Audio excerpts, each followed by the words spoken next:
우리 지역의 이슈 콕 짚어봅니다. 헬로 이슈 토크. 지역의 현안을 시시각각 다뤄보는 헬로 이슈 토크 시간입니다. 지난 1월 정부는 국가 균형 발전을 이유로 예비 타당성 조사 면제 사업을 발표했습니다. 그 대상에 전북 새만금 국제공항 건설 사업이 포함되면서 무한 국제공항 활성화에 차질이 빚어지진 않을까, 이 우려의 목소리가 높아지고 있는데요. 2021년 광주 민간공항과의 통합을 앞두고 위기를 맞이한 무한 국제공항 활성화 방안에 대해 이야기 나눠보겠습니다.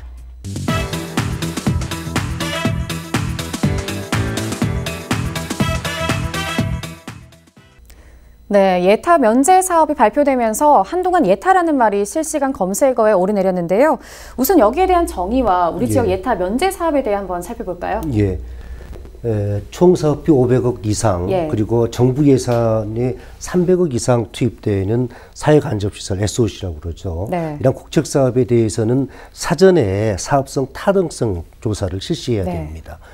그래서 경제적인 가치, 사업의 타당성에 대해서 조사하고 난 이후에 이익이나 혜택, 유형이 좀 미흡하다 싶으면요, 사업의 규모를 축소를 한다든지, 아니면 또 사업을 변경한다든지, 나아가서는 사업을 폐기시키는 그런 사항인데요.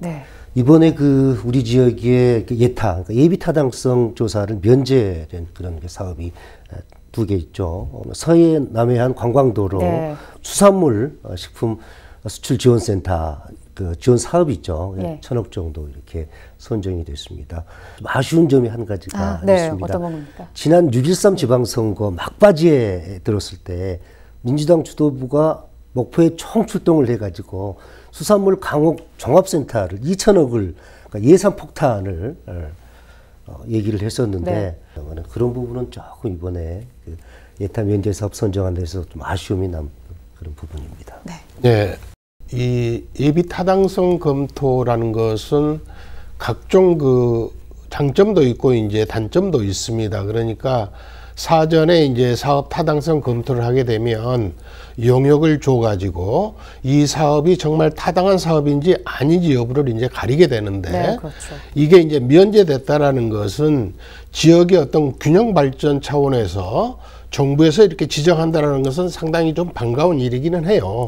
우리 특히나 이제 전라남도 차원에서, 특히 목포, 서남권 차원에서는 매우 바람직한 일인데, 왜? 그 이유는 너무 낙후돼 있기 때문에 정부에서 주도적으로 이렇게 면제를 해주게 되면은 공사 기간도 단축될 뿐만 아니라 쉽게 이렇게 사업에 착수가 할 수 있다는 장점도 있지만, 실질적으로는 예비 타당성 검토가 면제됨으로 해가지고 나타나는 여러 가지 문제점들이 있습니다. 이미 경실련에서는 여러 차례 보도 자료를 통해 가지고 낸 바 있습니다만은, 지금까지 지금 예전 노무현 정부 시절부터 이렇게 비교해 보면 예비 타당성 조사가 면제된 그 사업 현황을 보게 되면 9천억 정도가 됐고, 그 다음에 이명박 정부 들어서는 아주 대폭 늘어났었습니다. 그게 88건에 60조 3,100억 원. 그 다음에 이제 박근혜 정부 들어와서는 그거보다 약하긴 합니다만은 85건에 23조 6,100억 원.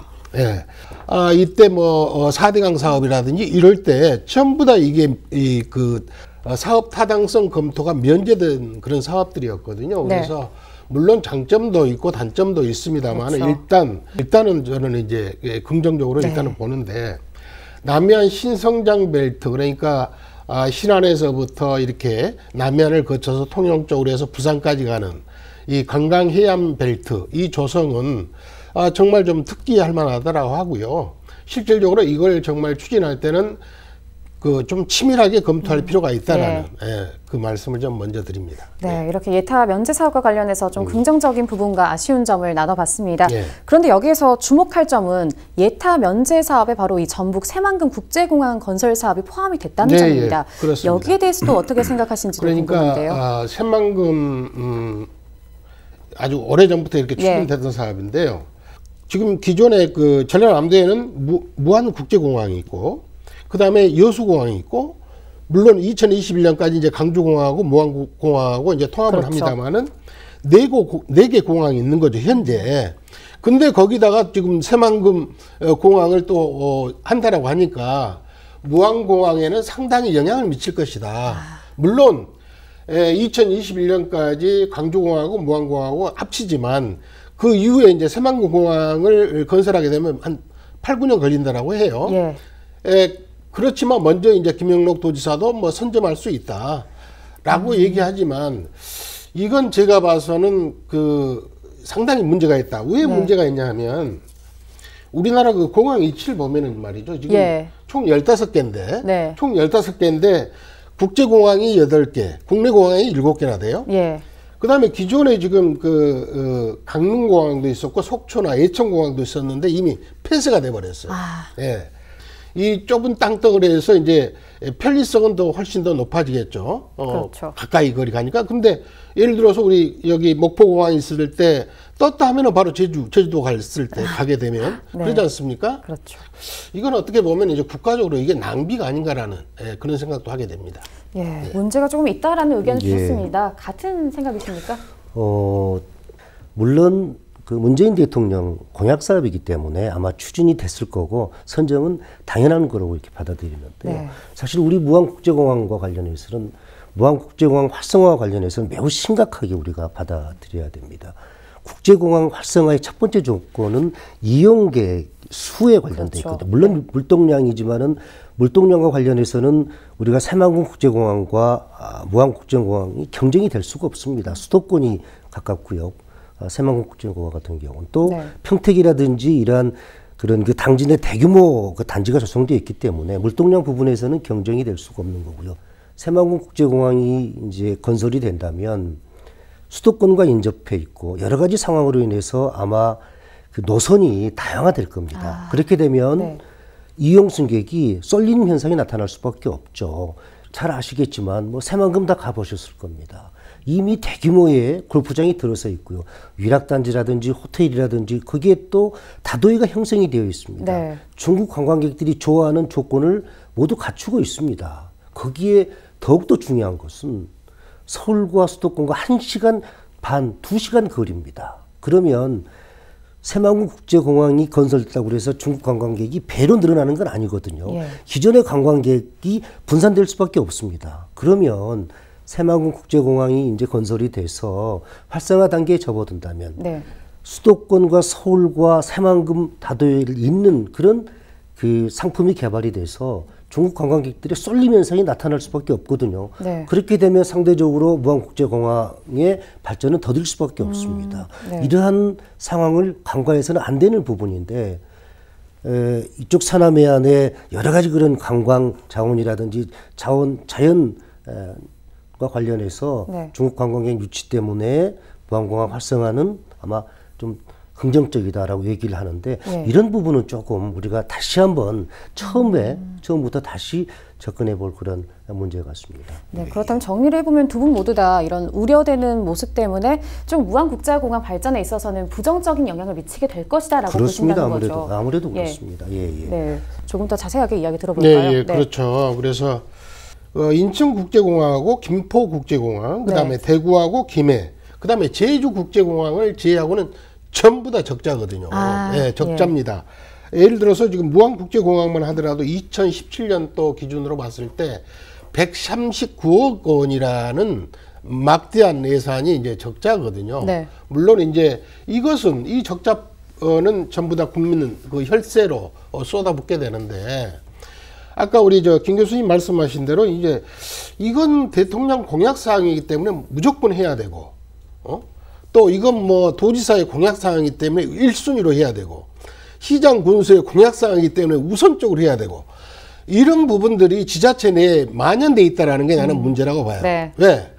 다른 여러 가지 정말 경제가 어렵고 아주 살고 싶은 도시 시군이 돼야 되는데 도지사 공약사항, 시장 군수 공약사항, 대통령 공약사항이라고 해가지고 일단 이렇게 막 예산을 쏟아 부어가지고 하는 사업들이 과연 이건 정말 맞는 것인가? 제가 봤을 때는 이건 100년, 200년 앞을 이렇게 내다보고 정북토를 균형 있게 발전시켜 나가고 그런 설계가 들어가야 되는데 잠시 그 임기 동안에 4년 동안 아니면 5년 동안에 어떤 치석 쌓기를 위한 이런 부분들은 정말 없어져야 된다고 봐요.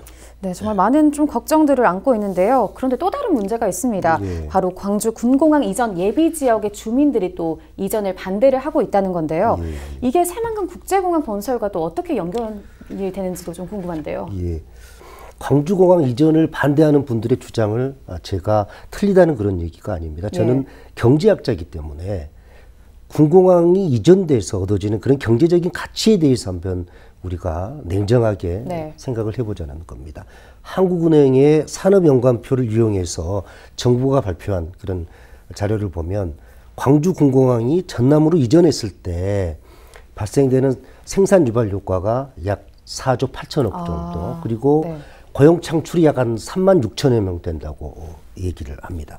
그러니까 무안군에서 광주 군공항 이전을 반대하는 주 이유가 4가지가 있습니다. 첫째는 소음 피해, 그리고 환경 파괴, 뭐 갯벌이라든지 가축에 대해서 또 주위 그 자연환경에 대해서 파괴가 된다. 세 번째는 KTX 역세권 개발에 차질이 발생할 수 있다. 무안국제공항 주위에 역세권을 개발하는데 차질이 발생할 수 있다 하는 거고, 또 하나는 항공 그 단지를 조성하는데, 항공 복합 단지를 조성하는데 부정적으로 작용할 수도, 이 큰 4가지가 지금 무안군이 광주 군공항 이전을 반대하는 중요한 이유거든요. 수원 군공항 이전이 지금 화성군으로 이제 얘기가 되고 있는데, 화성군에서 굉장히 반대를 합니다. 왜냐하면 화성군은 전국에서 가장 핫한 지역입니다. 가만히 놔둬도 거기는 발전이 되는 그런 상황인데, 만약 이게 군공항이 이전해가지고 20년, 30년 개발이 제한된다면 그들의 입장에서는 매우 손해가 나기 때문에 지역 주민이나 그 지자체장들은, 또 지역 정치인들은 반대를 할 수밖에 없습니다. 그런데 우리 무안국제공항 그 주위에 군공항 이전 예비지회 같은 경우는 그들의 상황은 전혀 다릅니다. 앞으로 20년 정도 지나면 농촌은 황폐화되어가지고 아마 황무지 이건 남을 수밖에 없습니다. 가축을 계속 기를 수도 없는 거고요. 농사를 계속 지을 수도 없습니다. 그리고 거의 전 국토의 한 70% 이상이 지금 도시화가 되고 있는 상황에서 광주 군공항을 이전하는 그 이전 예비 후보지, 그러니까 무안국제공항 그 주위에 그 넓은 그 농촌 지역이 앞으로 20년에 어떻게 되겠냐, 우리는 그거를 생각해 봐야 됩니다. 만약에 군공항이 들어간다, 그래서 5조 원이라는 그러한 어마어마한 돈이 투자가 된다. 또 아까 말씀드렸지만 3만 6천 명 정도의 고용 창출 효과가 나타난다. 그러면 일단 군공항이 들어오게 되면요, 그 군인들이 기거할 수 있는 거주 시설이 생깁니다. 그래서 거주단지가 생기겠죠. 그러면 유치원이나 학교가 이제 들어서겠고요. 또 마트가 들어옵니다. 그러다 보면 또 공공기관이 이전하게 되고요. 그러면 자동적으로 KTX 역세권은 개발이 됩니다. 무안국제공항. 또 한 가지 제가 이런 것 말씀을 좀 드리고 싶습니다. 반대하는 분들이 이런 얘기를 하시더라고요. 만약에 그 군공항이 무안으로 이전을 했다. 그러면 20년, 30년은 모든 개발이 중단이 된다. 그러면 그 피해는 고스란히 지역 주민들이 받을 수밖에 없다라고 얘기하는데요. 생각해 보십시오. 우리가 30년 전, 50년 전에 현재의 상황을 누구나 다 상상했겠습니까? 앞으로 30년 후, 50년 후 한반도의 평화가 정착이 돼가지고 만약에 통일이 된다면 군공항은 없어지는 겁니다. 그런데 발생되지도 않은 그런 30년, 50년의 상황까지 우리가 미리서 예견을 해가지고 그걸 반대한다고 하는 것은 조금 다른 각도에서 우리가 접근을 해봐야 되지 않을까 싶습니다. 따라서 이제는 무안 국제공항 그 인접에 광주 군공항의 그 이전 유치는 우리가 다시 한번 정말 어떤 것이 지역의 미래와 발전을 위한 것이고 어떤 것이 정말로 우리가 그 합리적인 행동을 해야 되는 건지를 다시 한번 좀 생각해 볼 그런 시점이 아닌가 싶습니다. 네, 이렇게 경제학적 관점에서 말씀을 해주셨는데요. 또 어떤 의견이신지도 궁금한데요. 군공항 관련해 가지고 아주 그 뜨거운 감자로 지금 부각이 되고 있는데요. 지금 이전 후보지로 지금 뭐 무안하고 신안, 그다음에 영암하고 해남 이렇게 4군데로 지금 그 압축돼 있는 걸로 알고 있고요. 근데 이제 그 중에서 가장 그 반대가 극심한 데는 지금 무안군이 네. 뭐 범군민대책위원회가 구성이 돼가지고 각종 뭐 현수막도 걸어놓고 집회도 하고 있고 그러는데요. 이것은 지금 뭐 큰 틀 안에서 당연히 김영록 지사나 전에 이낙연 총리께서도 얘기하셨지만 광주공항이 무안공항으로 이전되면 자연스럽게 전남으로 오는 것은 뭐 당연하다라는 네. 식의 이제 얘기만 하시고 어디다 뭐 이런 것은 이제 정확하게 얘기를 안 하시고 적절하게 이렇게 중재자 역할만 하겠다라고 네. 이제 얘기를 하셨는데요.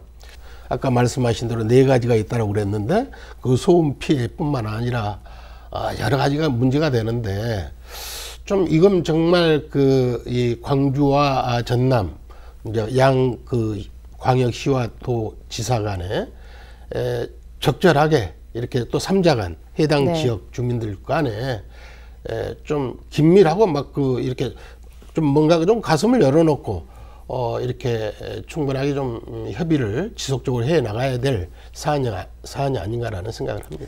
네, 이렇게 새만금 국제공항과 광주 군공항 등으로 인해서 좀 지역 간의 갈등이 깊어질 것 같은데요.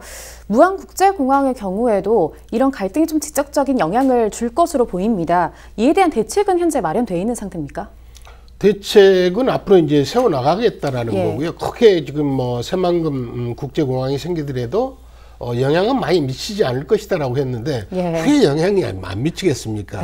아까 서두에도 말씀드렸지만 이 좁은 땅덩어리에 공항이 지금 15개나 있는데 왜 영향을 미치지 않겠냐고요? 왜 그 무안공항에서 저기 새만금까지 가는데 1시간 거리밖에 안 되는데 물론 이제 기존에 지금 광주 전라북도권 충청도권까지도 사실 무안 국제공항을 이용하는 승객들이 있었는데 그쪽에 새만금 쪽에 생기게 되면 지금 그 위치를 보니까는 지금 현재 군산공항 옆에 있더라고요. 그래서 그렇게 되면 이제 전라북도뿐만 아니라 그 위쪽에 충청도, 대전까지도 접근성 때문에 바로 올 수 있다라는 거고 아까 우리 그 김 교수님 말씀하신 대로 경기 서울 쪽에도 뭐 1시간 반, 1시간 거리니까 충분하게 이용할 수 있다라는 건데 이것은 정말 다시 한번 지금 뭐 시도지사가 지금 상생협력 뭐 발전위원회 해가지고 뭐 각종 간담회도 하고 뭐 호남권뿐만 아니라 영호남 같이 이렇게 하고 그러는데 이런 부분들은 정말 지금 당장 자기들 임기 내에 어떤 실적 쌓기보다도 좀 가슴을 열어놓고 한 1000년 후를 내다보고 뭔가 좀 설계가 들어가야 된다 이런 생각을 합니다. 네. 이제는 광주 전남 간의 갈등은 이제는 조금 어느 정도 물밑에서 그런 타협점을 지금 찾기 위해서 노력하게 될 겁니다. 그럴 수밖에 없는 거고요. 왜냐하면 이제는 새로운 변수가 발생이 됐기 때문에 그러죠. 제가 왜 광주 군공항 관련해서 말씀을 많이 드리냐면요. 근데 그럴 일은 없겠지만 그래서도 안 되겠지만 만에 하나 정말 가장 위력 후보지고 가장 긍정적인 그런 면을 많이 가지고 있는 무안군에서 적극적으로 반대한다. 정부의 입장에서는 그게 강제적으로 할 수가 없는 거거든요. 더욱이 신안이나 영암이나 해남도 마찬가지입니다. 그렇게 되면 어차피 군공항은 이전을 해야 되고 그러면 새로운 또 다른 대안을 찾아야 되는데 그렇게 됐을 때 만약에 새만금 국제공항 쪽에서 패키지로 해서 군공항을 주민투표에 붙인다. 그럴 수도 있다는 거죠. 이건 정말 가정이지만 그랬을 때는 우리 지역의 정말 미래 발전을 위해서 가장 중요한 그러한 국책 사업이 차질이 생길 수가 있거든요. 그런 부분에 있어서 부분이고요. 물론 이제 전남북과의 갈등은 분명히 있을 겁니다. 왜냐하면 그게 무안국제공항 활성화 관련해서 또 새만금 국제공항 활성화 관련해서 이제 기싸움이 시작이 되는 거죠. 근데 뭐 갈등이란 표현보다는 기싸움이 시작이 되는데 그게 이제 정부를 상대로 해서 활성화 관련해서 예산을 따기 위한 그런 이제 기싸움이 시작이 되는데 여기에서 중요한 것은 바로 지방자치제 단체장 그리고 또 지역 정치인들의 역할이 매우 중요하다고 할 수가 있겠습니다. 네, 이렇게 공항을 두고 협력과 상생을 주장하고 있지만 참 쉽지만은 않습니다. 끝으로 지역 공항의 활성화 상생 방안 어떤 게 있는지 좀 전해주시죠. 크게 3가지로 우리가 얘기할 수가 있겠습니다. 우리 지역의 무안국제공항이 활성화되기 위해서는 첫 번째는 우리 정치인들 지자체장이라든지 지역 정치인들이 역할이 매우 중요합니다. 예를 들어서 당장의 어떤 표에 의해서 뭐 찬반을 한다든지 이렇게 된다면은 우리 지역의 미래와 발전은 요연하게 된 겁니다. 두 번째는 우리 그 무안 군민들이죠. 물론 이제 신안 군민들도 해당이 되고 영안 군민들, 해남 군민들도 해당이 되는데요. 이제는 어떠한 선택이 우리 지역의 내일을 위해서 가장 바람직한 것을 아주 냉정하고 객관적으로 이제는 판단하고 행동을 해야 됩니다. 제가 강조하지만 어떠한 것이 지역의 미래와 발전을 위해서 최선의 방법인지를 잘 생각을 해서 결정을 해 줘야 될 것 같습니다. 특히 부탁드리고 싶은 것은 우리 지역의 정치인들입니다. 네. 정말 자신의 정치적인 사익에 의해서 지역의 미래를 발목 잡아서 그러한 반대되는 그런 상황이 전개가 된다면 네. 결국은 고스란히 그 피해는 우리 지역의 주민들의 몫이라는 것을 좀 명심해 주시고 현명한 판단, 합리적인 그러한 그 결정을 해 주셨으면 하는 간절한 바람입니다. 네. 네. 무안국제공항에 대한 그 활성화 부분에 대해서는 여러 차례 이제 얘기를 한 적이 있습니다만은 그 원래 정해진 그 마스터 스케줄대로 네. 2021년까지는 광주공항이 이제 무안국제공항으로 이전이 되고, 하지만 이제 좀 시기를 앞당겼으면 좋겠다라는 게 생각이고요. 네. 그다음에 2025년에 KTX가 무안공항을 이렇게 경유하게끔 이렇게 돼 있는데, 이런 부분들도 정말 차질 없이 진행돼야 된다라는 부분에 대해서 말씀을 드리고 싶고요. 말씀하신 대로 이제 정치인들은 표만 의식할 게 아니라 아까도 말씀드렸다시피 대통령 공약사항이라고, 도지사 공약사항이라고, 시장 군수 공약사항이라고 우선적으로 다른 건 다 젖혀놓고 거기에 또 공직자들도 거기만 매달려 가지고 이렇게 사업을 펼치는 것보다도 정말로 표를 준 그 국민들을 생각해 가지고 큰 틀 안에서 100년 앞을, 1000년 앞을 내다보고 설계하는 이런 자세가 앞으로는 좀 필요하다, 저는 그렇게 말씀드립니다. 네, 앞으로 이런 지역 협력과 차질 없는 추진으로 활성화를 이끌길 바라겠습니다. 오늘 두 분 말씀 잘 들었습니다. 예, 감사합니다. 네, 지난해 개항 첫 56만 명을 돌파한 무안국제공항. 이 새만금 국제공항의 예타 면제 사업으로 무안국제공항에 대한 우려의 목소리보다 서로 함께 상생 협력의 길을 모색할 방안이 필요할 것 같습니다. 지금까지 헬로 이슈 토크였습니다. 우리 지역의 이슈 콕 짚어봅니다. 헬로 이슈 토크.